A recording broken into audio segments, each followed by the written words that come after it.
सो काफ़ी सारे बच्चे क्लास 10 से आते हैं, बोर्ड का एग्ज़ाम देके आते हैं, सोचते हैं कौन अब पढ़ाई करेगा, अभी तो बोर्ड निकला है, अगले साल बोर्ड 12th में रहेगा, सो एक साल चिल मारते हैं। सो अगर एक रिपोर्ट की माने तो इंडिया में 90% लोगों का 11th वेस्ट हो जाता है। हेलो गाइस, आप लोग का काफ़ी ज़्यादा कमेंट आया थे कि भैया 11th बर्बाद हो गया है, क्लास 11 पूरी तरह वेस्ट हो गया है, क्लास 11 में कुछ भी पढ़ाई नहीं की।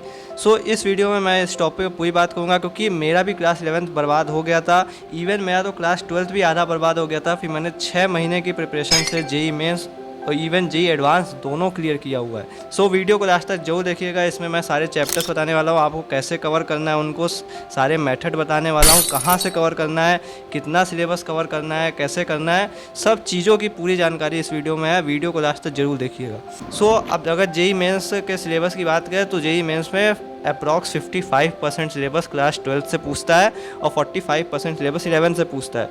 सो आपने एटलीस्ट 5-10% तो पढ़ाई की होगी क्लास 11 में, ऐसा तो नहीं पूरा नल बट्टा सन्नाटा है। 5% 10% तो पढ़ाई की होगी ना भाई।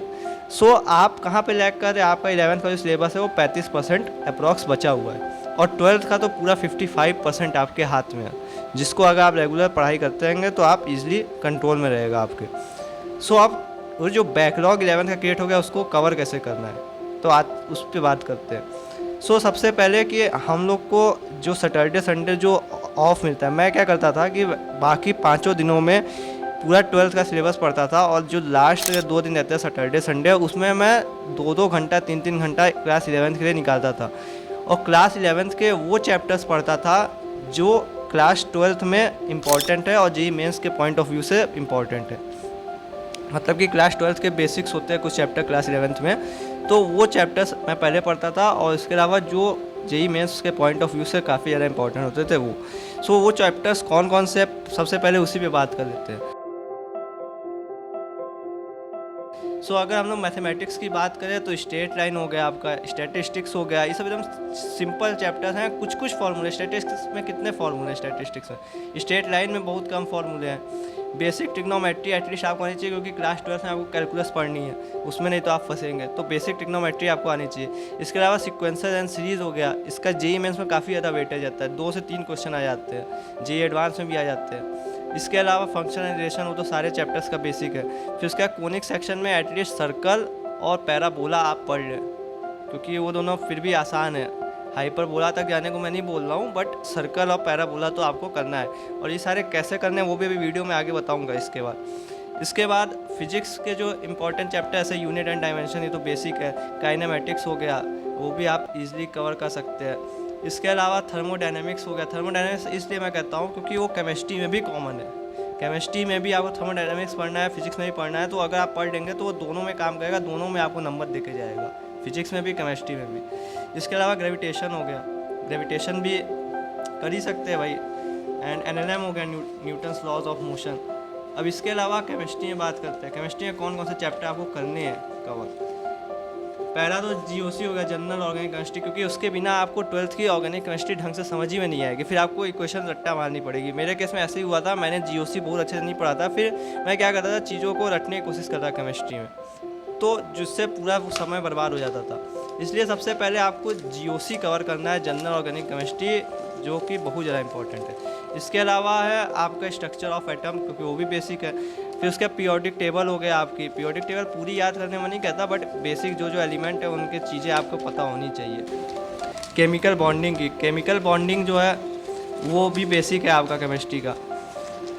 और ये लास्ट में एक चैप्टर मैं कहता हूँ रेडॉक्स पढ़ लीजिए, क्योंकि वो भी बहुत आसान चैप्टर है रेडॉक्स, ठीक है, उसको भी आप इजीली कवर कर सकते हैं। अब बात करते हैं कि आपको ये सारे चैप्टर कवर कहाँ से करने हैं। सो आपको मैंने ये बता दिया कि आपको सैटरडे संडे को 2 घंटा 2-2 घंटा 3-3 घंटा टाइम निकालना है, वो निकालना पड़ेगा आपको। और मैं अगली वीडियो में एक प्रॉपर टाइम टेबल भी लेके आने वाला हूँ कि जेईई मेंस की जो लोग तैयारी कर जेईई एडवांस की, उनके लिए सबसे सही टाइम टेबल क्या है। किसी को सुबह पढ़ना पसंद होता है, किसी को रात में पढ़ना पसंद होता है, बट फिर भी मैं एक जो कॉमन टाइम टेबल है टॉपर्स का, वो रिवील करूँगा अगली वीडियो में। सो अगर आपको वो चाहिए टाइम टेबल तो कमेंट सेक्शन में बता दीजिएगा।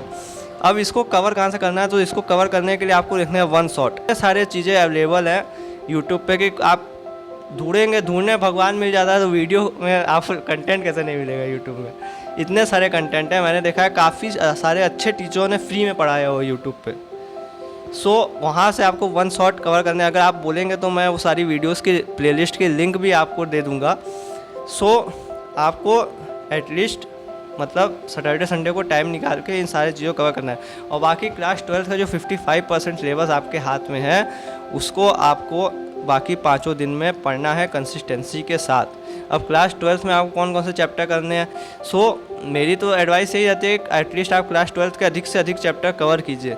बट अगर नहीं कर पाते हैं तो उसमें भी जो मोस्ट इंपॉर्टेंट चैप्टर है उनकी लिस्ट मैं अगली वीडियो में ले आऊँगा। अगर आप कमेंट सेक्शन में बताएंगे कि अगर आपको चाहिए क्लास 12 के इंपॉर्टेंट चैप्टर, मैं वो भी ले आऊँगा। बात हो गई कि आपको कवर कहाँ से करना है। वन शॉट से आपको कवर करना है। One shot series, marathon series बहुत सारी पढ़िए, कम टाइम में लिमिटेड चीज़ें बता के बहुत अच्छे तरीके से पढ़ाते हैं। वो सब लिमिटेड क्वेश्चन का आते हैं बट एकदम क्वालिटी क्वेश्चन रहते हैं।